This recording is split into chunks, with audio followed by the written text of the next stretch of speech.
네, 안녕하세요. 금융치료사 닥터 프로입니다. 네, 이번 시간에는 분차트에 대해서 이야기를 해볼 거예요. 말 그대로 뭐 1분이라든지 보통 3분. 우리가 지난 시간에 봉에 대해서 배웠잖아요. 캔들. 뭐 빨간색이냐, 파란색이냐. 이런 것들에 대한 어떤 투자 심리에 대해서 좀 배웠죠. 근데 중요한 거는 위치예요. 어디에서 적용을 하는지가 되게 중요한데, 일단 위치를 빼고 원리부터 한번 배워보고 그대로 이제 적용을 했을 때 위치를 빼면 어떻게 되는지 위치를 끼면 어떻게 되는지에 대해서는 뭐 이제 하나씩 배워보도록 하겠고요. 분 차트를 배워야 되는 이유는 음 사실 이제 그 주식이든 코인이든 이제 장기 투자가 있고요. 그 단기 투자가 있거든요. 또는 뭐 스캘퍼라고 해서 스캘핑 뭐 이런 그 초단타들의 영역들도 있지만 장기 투자 같은 경우는 이제 초우량주 뭐 흔히 얼굴 그 이름만 들어도 알 정도 뭐 삼성전자라든지 뭐 흔히 카카오 많이 하시죠. 비트코인이라든지 뭐 이더리움이라든지 이런 건데 사실 그 주식에는 좀 해당이 많이 돼요. 근데 비트코인하고 이더리움 같은 경우는 좀 변동폭이 많이 크고 그 아직은 어떤 법망 그리고 관 이런 규제와 제재가 없기 때문에 사실 얘네들 같은 경우는 단기에서 스윙에서 장기로 이어가는 형태가 돼야 되는 거고 우량주, 삼전이라든지 카카오라든지 뭐 현기라든지 이런 것들은 애초에 그냥 장투로 가겠다라는 전략이 먹히게 되죠. 그래서 분차트 같은 경우는 주식에서는 이제 시장이 좀 안 좋을 때 내가 매매는 하고 싶고 시장이 안 좋은데 자신 있을 때 보통 중소형주 그 한 1,000원에서 1만 원 정도 애들을 단타를 많이 치는데 꼭 가격이 이런 건 아니에요. 그래서 그 차트를 보면은 그 1분봉의 파동이 굉장히 크거나 3분봉의 파동이 굉장히 크다면은 단타를 좀 적용할 수 있겠고요. 그 다음에 그 비트코인 쪽의 코인 영역은 사실 대부분 다 분차트를 많이 봐야 되죠. 그리고 이제 선물도 많이 하시더라고요. 그 선물 같은 경우도 이제 분 차트를 좀 많이 적용을 해야 되죠. 그래서 분 차트가 실질적으로 여러분들이 가장 많이 보는 차트 중에 하나인데, 아이러니하게도 대부분 투자자들을 보면은 여러분들 제가 한번 물어볼게요. 일봉 많이 보세요? 분 차트 많이 보세요? 라고 하면은 17, 8은 아마 일봉이라고 얘기할 거예요. 그죠? 제가 지금 얘를 설명을 했는데 이해가 되잖아요. 난 그래서 분 차트를 봐야 되는 이유가 이런 거였구나. 그런데 실질적으로 나는 일봉을 보면서 여태까지 해왔어요. 그러니까 수익이 안 나는 거예요. 예. 자, 뭐 어찌됐건 지금부터 이제 분 차트에 대해서 좀 이야기를 해 보도록 할게요. 그러니까 분 차트 같은 경우는 첫 번째 잘 어울리는 시간이 있어요. 자, 예를 들어서 뭐 그 1분봉에 어울리냐, 3분봉에 어울리냐. 그리고 두 번째 움직임이 활발한 시간대가 있어요. 그 주식 같은 경우는 보통 9시에서 10시고 이제 장 마감 정도인데 그리고 점심시간에 이제 종목들이 튀는 경우가 있어요. 그래서 분 차트가 활발하다라는 거는 급등 기미가 있다라는 건데 저희가 항시 얘기하지만 그 항상 이렇게 차트를 볼 수는 없어요. 24시간 차트를 볼 수는 없고 그렇기 때문에 내가 그러니까 상황을 바꿔야 돼요. 내가 차트를 따라가는 게 아니라 내가 할 수 있는 시간대에서 나오는 차트를 잡는 게 먼저라는 거죠. 차트를 따라가는 게 아니고 내 시간에 종목을 잡아야 돼요. 예. 그러려면은 이 원리들을 안다면은 좀 여유가 많이 생기겠죠. 예. 그래서 내 시간의 종목을 잡을 수 있는 그런 눈썰미를 길러야 됩니다. 그래서 뭐 어느 정도는 그래도 좀 활발한 시간에 맞추는 게 좋지만 무조건 내가 24시간 종목을 다 잡아야지 그렇게 못해요.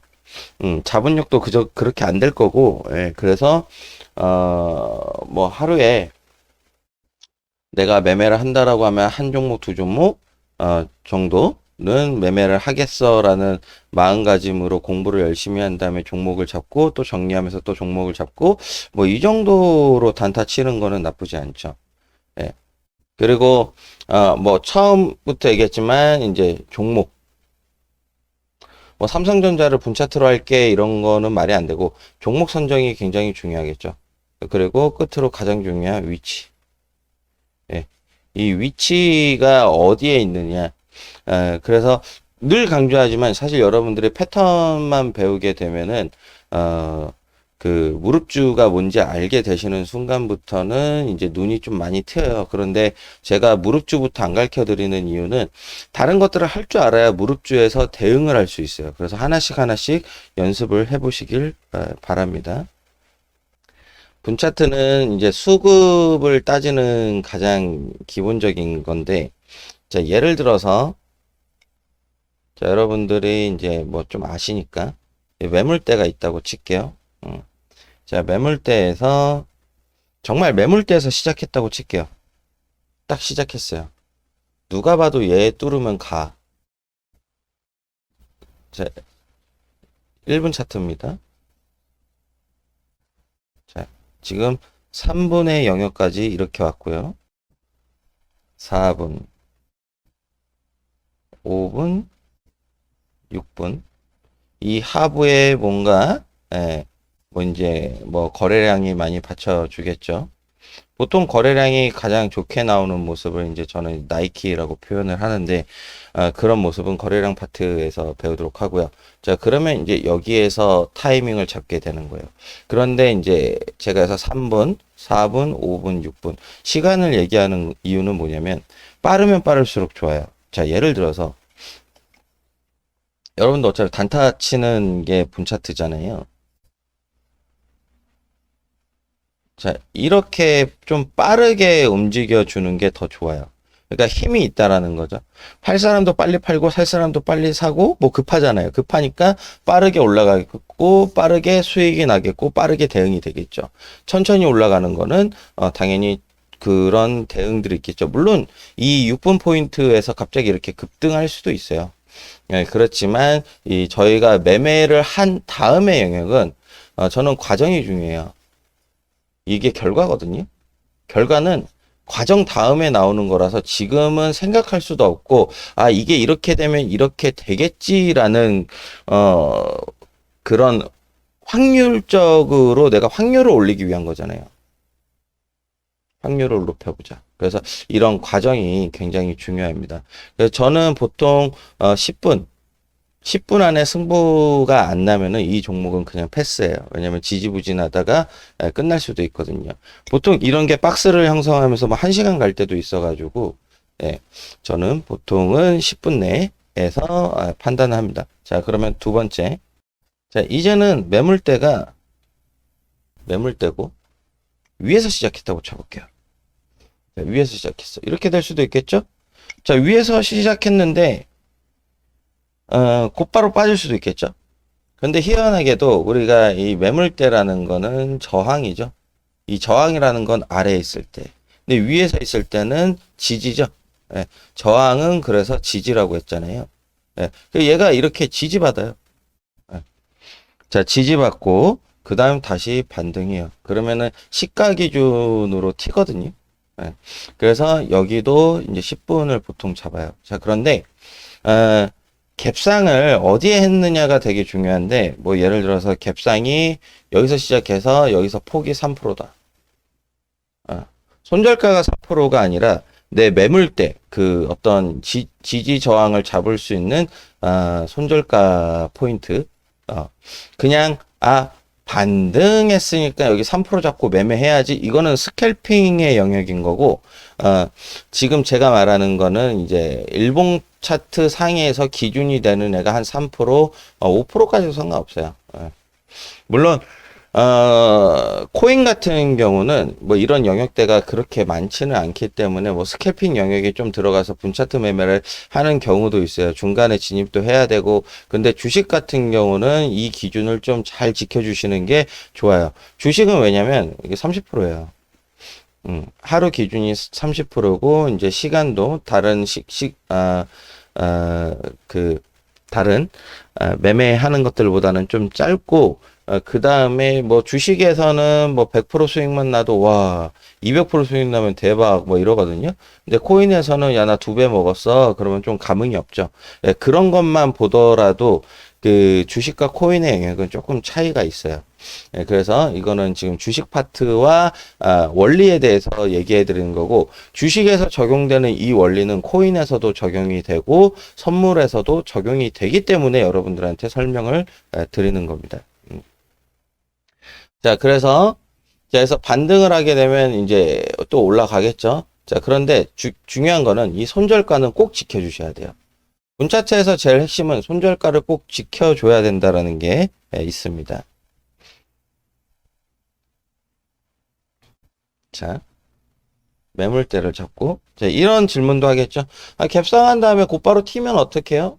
예, 예, 잡지 마세요. 예, 튀었다라는 거는 일단 여러분들 손을 벗어난 거기 때문에, 좋은 건 아니에요. 자, 그럼 이런 건 있겠죠? 갭상한 다음에 올라간 다음에 다시 빠진 다음에 이런 U자 패턴, 이런 걸 U자 패턴이라고 합니다. 지금까지 설명한 걸. 그 다음에 올라가는 건 어떻게 해요? 이거 역시도 프로테이지가 굉장히 중요해요. 예를 들어서 1% 정도 갭상한 다음에 한 2% 정도 더 올라갔어요. 그러면 합 3%잖아요.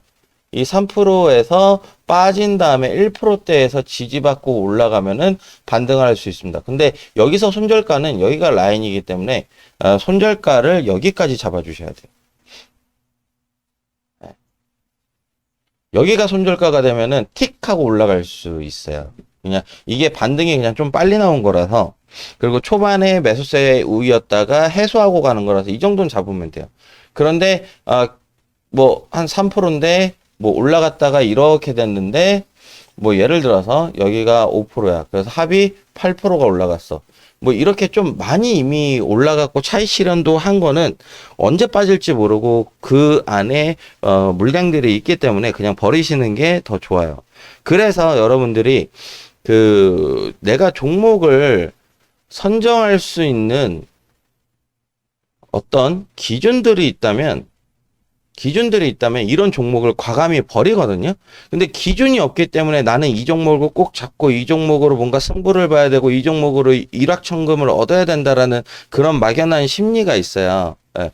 그런 것들을 좀 버리시기 위해서 종목 선정하는 법을 지금 계속 배우고 있고, 종목 선정을 하는 법에서 어떻게 대응하는지에 대해서 배우고 있는 겁니다. 음. 분차트에 뭐 디테일한 내용들은 더 있지만, 분차트에서 여러분들이 하셔야 될 거는, 분차트에서도 지지저항 라인이 있어요. 예, 그리고 지지저항 라인은 매물대처럼 이렇게 쫙 긋는 게 아니라 이런 파동들을 보면은 이렇게 이쁘게 선이 그어지는 데가 있어요. 그런 선들을 잡으라는 얘기입니다. 여기서는 이제 지지였고 여기서는 저항, 여기 올라가면은 뭐가 되겠는데, 이런 라인들이 있어요. 이런 것들을 이쁘게 잡으시라는 거고, 그 다음에 두 번째로는 이제 그 U자 패턴에 대해서 많이 일단 감부터 익히세요. 그렇게 된 다음에 HTS든 코인이든 한번 대입해 보시면은 여러분들이 원하는 단타 영역에 들어갈 수 있습니다. 그리고 이제 일봉하고 이제 분차트랑 합치는 거는 추후 합치는 파트에서 한번 이야기들을 해 보도록 하겠습니다. 자, 지금까지 분차트 설명드렸고요. 여러분들이 많은 공부하시기 바라겠습니다. 구독, 좋아요 부탁드립니다.